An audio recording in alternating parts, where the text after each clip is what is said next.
ممکن رپ بخونم. ممکن، البته ممکن بعضیا میخوانند.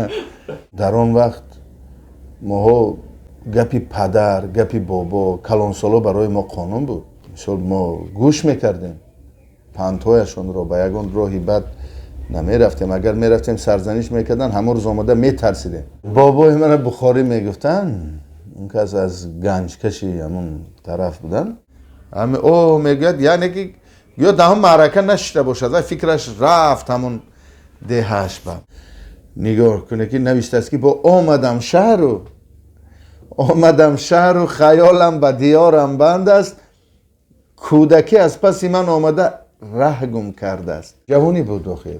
من همون ایلیک قهری بازی میکردیم دیگه. یک شب میشد خانه می آمدیم، مثال کودک ده مانده شده یک خواب من میبرد از لب و تازی همون بازی های کودکانه. خواب من خور و سگ میپختیم برای خودم. قالب هایش بود، شکر رو قیام کرده میریختیم، بود سرخ و هر گونه رنگ ها آمیخته میکردیم. حولای پشمک بود و قندی پیچک و بابای من روحشان شاد بود نیشالا میپختن و من کودک بودم به نیشالا پزی یاردم میکرد.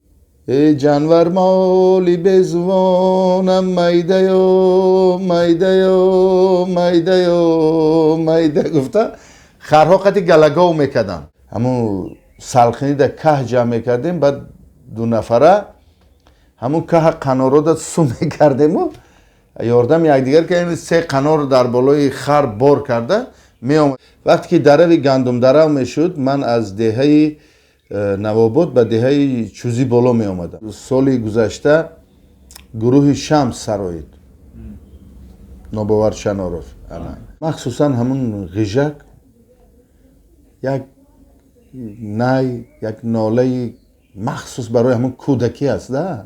همه شعر رو من نسراییدم.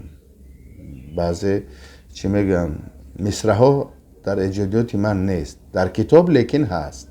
اون دیوال های پاخسگی بود که نصفش گشتگی و وای بود، همون دیوارها حالا نیست.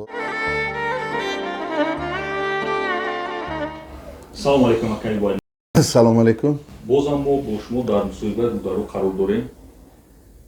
مصاحبه نوبتی رو اکای بای در باره بچگی شما ببخشیم، همون سرودی که شما ایجاد کردید چندین سال قبل. سوال یکی من همین است اکای بای که چگونه همین ایده همین سرود به ذهن شما رسید؟ همین سرودی بچگی استاد لایق شیرالی، این هنگام مطالعه کتابشان، وقتی که من شعرهای استاد لایق شیرالی را قرائت کردم و در همانجا شعری بچگی رو یعنی که خواندم، بسیار تأثیر بخش، بسیار مضمونش بلند، فیلسوفیش بلند. شعر اگر کسی که همین شعر رو خواند، البته همون بچگیش همچون فیلم، یعنی که چون نوار از پیش چشمش میگذارد. من وقتی که این شعر رو قرائت کردم، یعنی که از خود کردم، پس از اون شعر رو در معرکه ها میخوندیم، در کنسرت ها میخوندیم. ثبتی وای نبود. پس از اون وقتی که ثبت کردیم، در رادیو رفت اول در برنامه ها.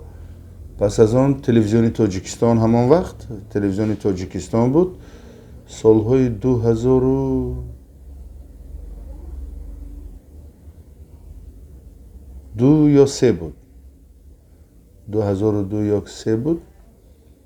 پس از اون ما فیلم رو کلیپ کردیم، با نوار گرفتیم در منظره ها با کودکان. در کجا؟ در دهه، اون وقت دهه چوزی بالا بود، حالا دهه نوروز است، در جایی که من استقامت میکنم. پس از اون بعضی لحظه هایش رو در خودی دهه خوجی بولو مازور در همون مزار در همونجا بنوار گرفتیم و اون دیوارهایی که بین حولی میرفت و خانه همسایه بود بالاتر. بله خانه همسایه بود همون وقت. در خانه همسایه بنوار گرفتیم همون رفتن مکتوب و موی سفیدی که در تگ درخت سودا نشستگی بود اون کس بیان بابا میگفتن روحشون شد بود از همون دهه بودن. بعد ما همراه هوای در تگ همون درخت نشستیم. گندم دروی چی؟ گندم دروی در همون صحرا بالای خانه زمین های گندم بود. همون وقتی که ما ثبت میکردیم قطعا وقتی گندم درو بود. نگاه کنید در همونجا یک دریاچه‌ای که آب میبید رودی که آب میبید پر از آب است مثل من ماهای ایون. همون وقت است فیلم خط طبیعی برآمدگی و از کوچه قشلاق. حالا از اون نوارهایی که همون وقت گرفته بودیم ممکن یگان اثر نمانده باشه است. همه خانه ها تعمیر شد زمانوی شد الکه کوچه ها الکه زیبا شد. 20 سال پس بله 20 سال پس تغییرات دیگر شد. همون خانه ها هم نمودش دیگر شد حاضر زمان شد یعنی تعمیر شد و اون دیوال های پاخسگی بود که نصفش گشتگی و وای بود همون دیوارها حالا نیست. همش دیوارهای من این از چی میگن سیمنت از بلوک دیوارهای زمانوی الکه همه زمانوی شد. کوچه ده دیگر شد. آهنگ رو کی آفریدگی؟ آهنگ رو راستی گپ من خودم زمزمه کردم. بعد همراه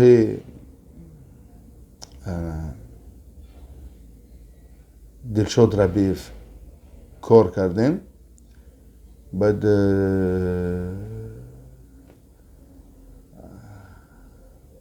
وقتی که من آهنگ رو سراییدم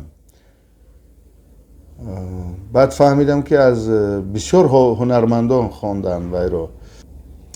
وقتی که ما کلیپ کردیم بنوار گرفتیم پس از اون در یک فیلم در یاد بود یک هنرمند از ناحیه وسه نامشون از خاطرم برآمدن و همون کس سراییدگی بودن خواندن با آواز زنده و یا سراییدن تنها یک اسباب قد سراییدگی و یا.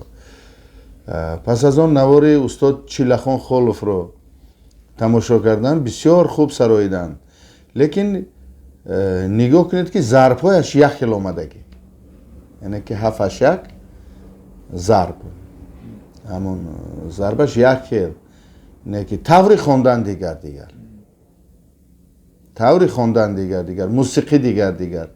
شما نخستین بار همین شعری لویگ رو آهنگ بسید خوندید یا قبل از شما بود نفری؟ نه خوندن پیش از من خوندن لیکن همون وقت من اونقدر مشهور نشده بود اونقدر که مثلا من اکنون مشهور شویش نمیدونم ممکن مشهور شد زمان خودش به همون از ناحیه واسه خواندگی هنرمند نامش از خاطرم برآمد بسیار آبروی کلام پیدا کردگی بود مخصوصا همین سرود وقتی کردم یک روز پسری همون هنرمند با من واخورد گفت که پدر من همین شعر استاد لایق را میخواند. همون سرود وقتی من خواندم بعد از من نجم الدین قلندرف یعنی که هم کرسیمو سرایید بعضی که مصرع های من نخواندم یعنی که شعر دراز است بعضی مصرع هایی که من نخواندم در آهنگ نبستم من همون دیگر رو پره خواندم من همون جاهای جدا کرده گرفتم اوج موندم و سراییدم همه شعر رو من نسراییدم بعضی چی میگن مصرع ها در ایجادیات من نیست در کتاب لیکن هست خب نجمیدی قلندرов پورا خواندن، استاد چیلاخان خولف پورا خواندن، لیکن هنرمندی که شادروان هستن اون کس گذشتگان دربارهشون من همون نوارم دیده بودم سالهای پیش، سالهای 2005-6 باشد دیده بودم و هم پورا نخواندن به فکرم. و شعر مضمونی بلند که داشت، آهنگ دلچسب بود، مخصوصا همون غژک یک نای، یک ناله مخصوص برای همون کودکی است ده، همون ضربش هم بسیار موافق آمد. این سرود اکن دوری بچگی علاقه سالوی پیش که میخوندم علاقه سالوی 2002 وقتی که ما این شعر باز از نو پورا تنظیم کرده، یعنی که ثبت کردیم در استودیو، یعنی که چقدر کار کردیم چند سال اول و ما کار کردیم، در معرکه ها خوندیم، در کنسرت ها خوندیم، لیکن ثبت استودیوی نبود، یک تنظیم نبود. بعد از آن تنظیم کردیم، یعنی که همه قالبش پخته رسید.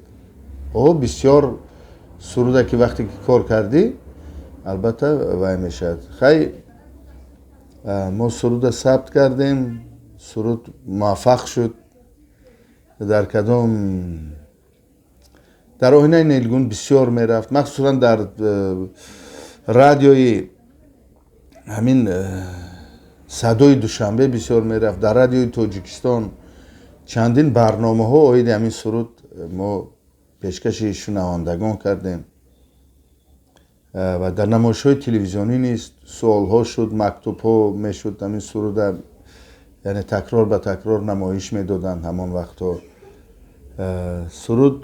بس من از سالی گذشته گروه شمس سرایید نوباور شناروف و یا با طور خودشون زمانوی، یعنی که استرادی سراییدن اکن، یعنی که هر یک ژانر استرادی، ژانر خلقی، ژانر دیگر همش یعنی که یک وی خاص خودش است.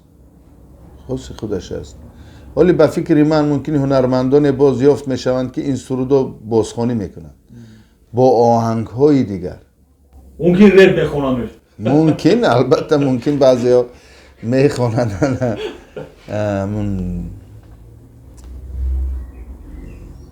شما نگفتید که حیاتی کودکی شما را چگونه انعکاس میکنه؟ حیات کودکی ما در دهه نوابادی همین سرود انعکاس میکنن همین البته برای چینه.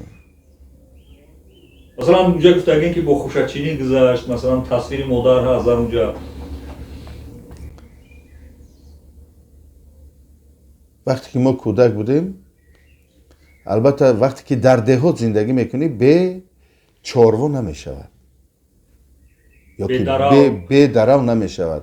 وقتی که درو گندم درو میشد، من از دهه نواباد به دهه چوزی بالا می آمدم به خانه بابایم و در همونجا همراه همسایه‌مون غیبلا شادروان بودن، همسایه قطعی ما همون خرقتی سحر ساعت 4 سحر افتاب گرم بود تابستان، 4 سحر خر سوار شده، قنارهای کلان قطعی 2-3 تا قنار گرفته و در دست شاخه جمع میکردگی که بود. اما صحرا میبر اومدیم 2 کیلومتر 3 کیلومتر بالا رفته، همون سلخنی در که جمع میکردیم، بعد 2 نفره همون که قنارا دا سو میکردیم و یاردم یکدیگر که 3 قنار در بالای خر بار کرده می آمدیم، چون که در خانه چاروا بود، برای زمستان لازم بود. یعنی که حاضر نگاه کنید که حاضر همه تکنیکه، گندم هم تکنیکه می درود. شما از نواباد اومدین گفتید اگر مخفی نباشد همون سوادی اومدن کویا میکرد؟ عموما من تولد شدم در دهه نواباد. جماعت دهاتی نوابادی ناحیه ایسار همان وقت بود، در دهه نواباد. و تقاهایم در دهه چوزی پایانی همون وقت کلخوز لنینگراد میگفتن، در جماعت چوزی بود، جماعت چوزی بودم اون وقت. بعد من خورد بودم که بابایم همراه بیبیم و عمه هایم یعنی که کوچیده به وی آمدن چوزی بالا. این سالهای 66 یا 65 66 بودگی. وقتی که من خورد بودم خیلی رفته بود بینی و بدتر کلان شدیم. البته ما هر روزای بعدی مکتب شنبه بازار خانه بابام می آمدیم همراه پدرم، یعنی خبرگیری می آمدیم. خب پدرم ممکن هر روز می آمد لیکن ما فقط روزای استراحت می آمدیم. بابای هم یک باغی بسیار خوب داشتن. بابای من روحشان شاد بود، نیشالا می پختن و من کودک بودم به نیشالا پزی یاردم میکردم. من همون تیار کردن بیخ و قند و چی میگن قند پیچک و خروسک و همش تیار کرده میتونم. قیامشم حاضرم تیار کرده میتونم. لیکن اگه نگاه کنی بابایم سالی مثال 97 گذشتن، 1997 ممکن از همون وقت تا حاضر من تیار نکردم. لیکن بابایم ماهای رمضان نیشالا میپختن و از همون نیشالا پزی وای میکردیم، خروسک میپختیم برای خودم. قالب هایش بود، شکر رو قیام کرده میریختیم، بود سرخ و هر گونه رنگ ها آمیخته میکردیم. حولای پشمک بود و قند پیچک و بابایم نانوای بودن. همین بچگی من ماهیگیری هم میکردیم. ماهیگیری حوضایی بود که در همون دهه خب بالای دهه ما در دهه خب نزدیکی دهه غوریات کلها بودن، کلهای کلان تورنه ها می آمدن. در همون جمعه یک ورزشگاه بود از دهه یگان ممکن 1 کیلومتر دور بود. در همون جا رفته یعنی که ماهی می گرفتیم با شست یعنی ماهی می گرفتیم. مثال دریای الماسی همونطور یک شاخابچش می آمد، یک کولی کلان بود. اون کلها آثار نمان حالا و دوره کودکی ما بود و جاهای و کلها همش زمین های کارم شدند. حالا چوزی وقتی من می آمدم می رفتم بعد از خدمت حربی من پره با فرزندان. بعد این مکتب چوزی در خوندگی نیستین شما؟ نه من در مکتب 52 سویت قشلاق نواباد خوندم. اول مکتب ابتدایی رو در دهه نواباد خوندم. پس از اون یک چند ماه در مکتب 56 دهه چقرک در اونجا تحصیل کردیم. بعد بسیار همسینفونم با مکتب اون وقت گرداک میگفتن، یعنی که مرکزی کلخوز بود، مرکزی کلخوز لنینیزم، یعنی که حالا جماعت دهاتی سویت قشلاق نواباد است. بعد به همونجا گذاشتیم. پدرم رئیس سویت قشلاق بودن جماعت. بعد در مکتب 52 تحصیل دوام دادم تا صنف 10 در مکتب 52 خوندم و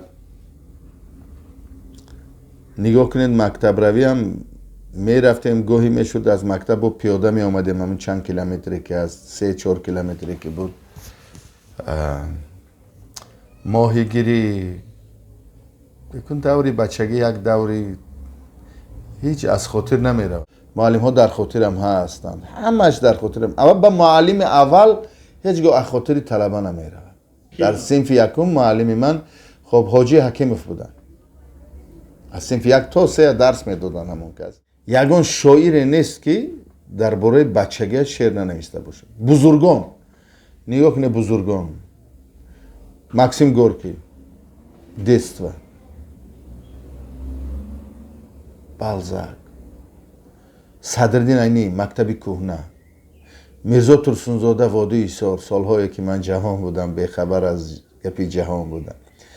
نگاه کنید از همون وقت سرکرده نگاه کنید مثال حاضره با شاعرای حاضره با شعر می نویسند. من دوره بچگی من آخران سرودی درباره بچگی خوانده من این شعر دولت سفر بود. دولت سفر بود آرمان تخمینا یک 7-8 سال پیش بود. یعنی که از پسی روزن خاطره دیدنهایم، از پسی پاده قشلاق دویدنهایم، گوش ناکرده صداها و پریدنهایم، لذت کودکی بود دهه من بود و گذشت، آبی جوی بود مگر آنکه دیگر باره نگشت، جلوه دختر همسایه عجب شیرین بود، دوتاز منی سرگرم از او شیرین تر، توتی پیوندی بدانه درگاه پدر، با همین سلسله دور بشد شهد و شکر، لذت کودکی بود دهه من بود و گذشت، آبی جوی بود مگر آنکه دیگر باره نگشت. نگاه کنه که نوشته است که با آمدم شهر و خیالم به دیارم بند است، کودکی از پس من آمده ره گم کرده است، یا که یوسف شد و در چاه فراموشی ماند، هرچی باشد به من زار همه این درد است. گرچه که یعنی که علاقه زندگی تغییرات یک شهر آمد، لیکن همون زندگی همون کودکی از خاطرش نرفته هش. بینید که اگر 10-20 سال هم در شهر زندگی کنید، یا که بسیار که از خارجه ها رفتم هم صحبت میکنم با بعضیشون، وقتی که در روسیه در دیگر دولت ها میبینیم که بسیار تاجیک ها زندگی میکنن، یک سوال میتی یک سروده میخونه همه خیلی و فکر خیال ده میره همه او میگوید یعنی که یا ده هم معرکه نشده باشد و فکرش رفت همون دهش بم. همین کودکی یک دوره دانش آموزی یعنی استودنتی میگوین، دوره دانش آموزی، یک دوره خدمت حربی، بعد از خاطر آدم نمیره. با جوره ها بود از چوزی یا که از هم در چوزی جوره ها داشتم. از چوزی کیا رو مثلا میتونید از چوزی در قید حیات هستن؟ در قید حیات همش هستن، همون گذره که همه بودن منن همسایه ها همش تاج دین حبیب الله همسایه ها هستن، محیب الله از چوزی پایان تاج دین، سال همون دوره کودکی های ما بود. از دهه نوآباد همه کودک ها هم صنفای هم سایه ها همش دوره کودکی با آنها. ما الکی در وقت مکتب خانی در صنف 6-5 الکی ما در کلخوز کار میکردیم پس از ختم مکتب، یعنی ختم مکتب ختم درس، یعنی که درس پایان نشد آمده در کلخوز کار میکردیم، در پختکاری در سبزوادکاری هم بود.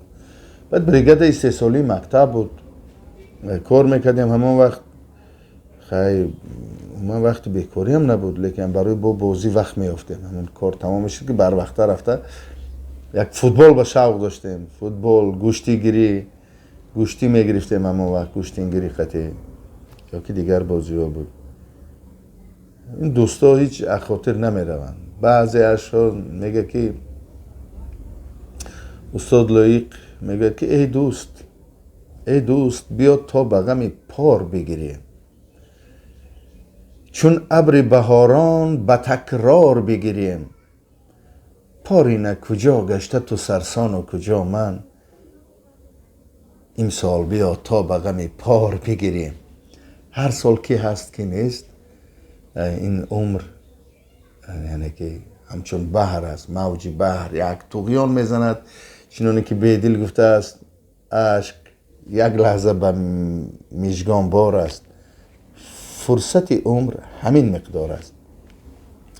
الکی یک میژه زدیم که من قدم به 60 نهادیم.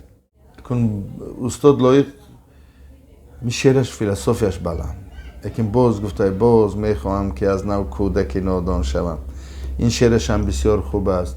باز یا که کی در آوان 18 سالگیش شب به پیچ و تاب آرام خفته است. کی در آوان 18 سالگیش به یاد دختر شعر نگفته است. و این هم شعر استاد لایق است. بسیار من خودم همیشه سرگرم همینو شده. یک شعر من اونقدر قلم نداشتم، لیکن اگر همین خطاگیش هم بسیار باشد من یک شعر خودم ایجاد کردم، آهنگ ایجاد کردم، بعد همون خودم برآوردم. لیکن میدونم که همون چی میگن در همون چارچوبه همون شعر موافق نیست. نه حولی پدر بوی مادر میکنه، یادی خواهر هم برادر میکنه. یادم آمد کودکی و بچگی، دو و تاز و لحظه های جورگی. دختری همسایه بود کاکل دراز، کوزه بر دست جلوه ها میکرد به ناز. شیر میدوشید مادر هر سحر، میوه های شیرینی باغ پدر. لذتش هیچ از دهان من نرفت، لیک دوستان کودکی من بیرفت. شکر گویم ای خدا جان عمر بخشیدی به من، شکر پدر شکر مادر نان و خاک این وطن. همین ممکن و هیجه هایش خطا است، ممکن بعضی وزناش خطا است، لیکن من همین یک چیزی که اومد همین یک ایجاد کردم و خوندم. من میخوای خوندم بعد در یک کنسرت با سراییدم، همین زنده سراییدم، لیکن ولی ثبت نکردم. همین من پورا انا که برای یک چیزی از وای نگذاشته، لیکن همچون وای در کنسرت های وای خوندیم. برای این مصاحبه ما منتداری رو بیان میکنیم و آخرین سخن شما کوتاه درباره بچگی. چی بگم؟ همین زمان رودکی گفته بود که زمانه دیگر گشت و ما دیگر گشتیم. عصا بیار که وقتی عصا و انبان شد. همین شکرانه میکنیم که فرزندای ما صاحب علم هستند، نبیره های ما یعنی که صاحب علم هستند. شکرانه میکنیم که در دهه هایی که پیش یک ورزشگاه نبود 4-5 تا ورزشگاه زمانوی شده سازید. مثال در هر یک دهه میبینید که الکی ترقیات یک سرتراشخانه، یک مؤسسه طبی، مغازه یک تا بود، در هر یک کوچه قریب یک مغازه هست. تمام چیز دسترس خلق است. فقط چیکار کردن در کار؟ مهنت کردن در کار. لیکن انا حاضرم یعنی که جوانای حاضره به من توصیه میتم که فقط دانش آموزن، کتاب خوانن، پیش روند، زبان آموزن، زبان با دیگر زبان ها آزاد گفتگو کردن را یاد گیرن. این موفقیتی همون جوانای ما میشه. شکرانه من از پیش ایدی وحدت ملی است. شکرانه ایدی وحدت ملی و همه را مبارکباد میگویم. زنده باشین. سلام.